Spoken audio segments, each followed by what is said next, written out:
Hello everyone, welcome back. It's nice to see you again. I've got another story for you today. This is about a Chinese lady who came to stay with me. I hope you enjoy it. I received an unusual request one day from the secretary of the local international school whose students were placed with me from time to time. It seemed that the mother of one of the younger pupils was flying from Hong Kong to see how her son was settling in and wished to stay in a private home or a guest house close to the school. I was told that she didn't speak English, so I knew I would have to rely on hand and body language if I wanted to communicate with her. May arrived at my door in a beautifully tailored outfit and immaculately styled hair. She had 2 pieces of luxury luggage and looked as though she stepped from the pages of a high fashion magazine. We engaged by smiling widely at each other. I spread my arms in an inviting attitude and using my follow me gestures, I led her to the bedroom, a twin-bedded room with its own staircase. I'd taken great care in choosing feminine touches when I knew that I was expecting a female guest. The effect of the matching embroidered bed linen and curtains, as well as the delicate vase of fresh flowers on the bedside table, created a welcome atmosphere. May appeared to be pleased with it. Later, she had a meal at a nearby Chinese restaurant and retired early, obviously suffering from jet lag.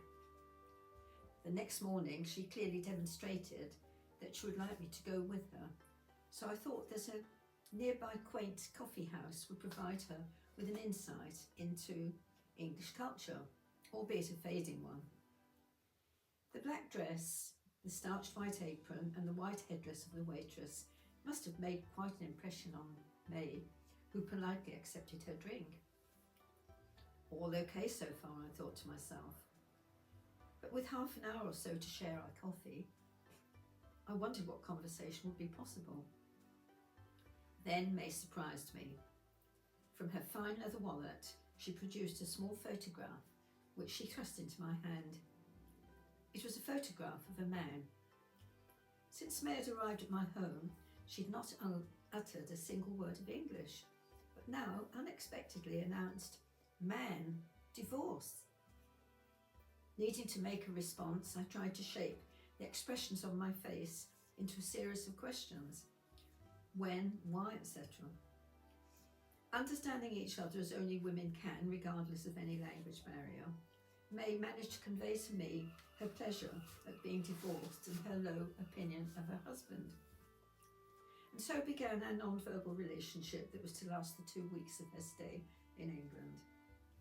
By some means she let me know that she had her own business, apparently in the property market, and the quality of her clothes, jewellery and luggage indicating that she must be reasonably wealthy. She easily developed a routine, shopping in the mornings, visiting her schools some later, and a siesta between 4 and 6, after which she went to the same Chinese restaurant, staying until the end of the evening. About a week into her stay, a call came from a man who was coming into the area to supervise extensive motorway maintenance, 5 or 6 miles from my home, and wanting to know if I would have a room available in the coming weeks. I assured him that a room, May's, would be available soon. A request from him to come and have a look at the room that evening couldn't be refused, so when he suggested 5 p.m, I agreed, knowing that I would somehow have to uproot May from her room, from her siesta, for my potential guest to have a look. At 4:45, I knocked on the door to May's private staircase, and a few minutes later she appeared at the top, sleepy. I beckoned her to come downstairs. She looked at me with a blank expression on her face and remained at the top of the stairs until I beckoned her down, more furiously this time. I had little time before the new guest arrived.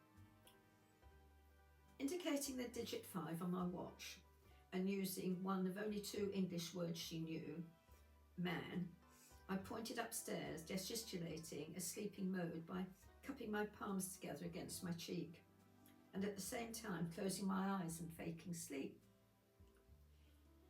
May looked a little bemused, but nevertheless came down into the sitting room to wait for the arrival of the man.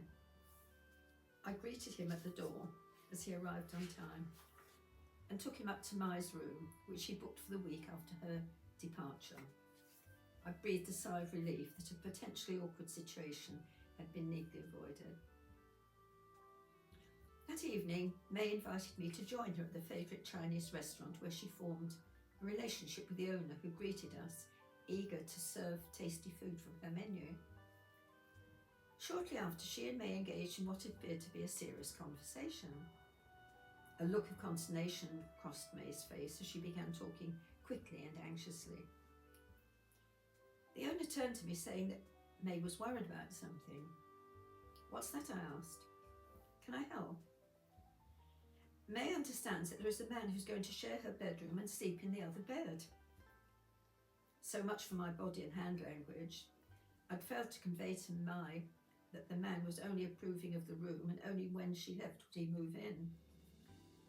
The 2 weeks of her stay came to an end, and as we gave each other a fond farewell hug, she said Hong Kong and gestured that I would visit and stay with her. "Thank you," I replied.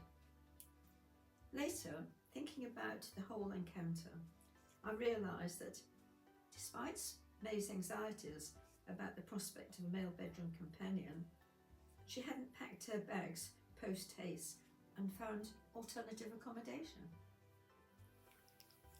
I hope you enjoyed that story, and thank you so much for staying with me until the end. I'll see you again next week.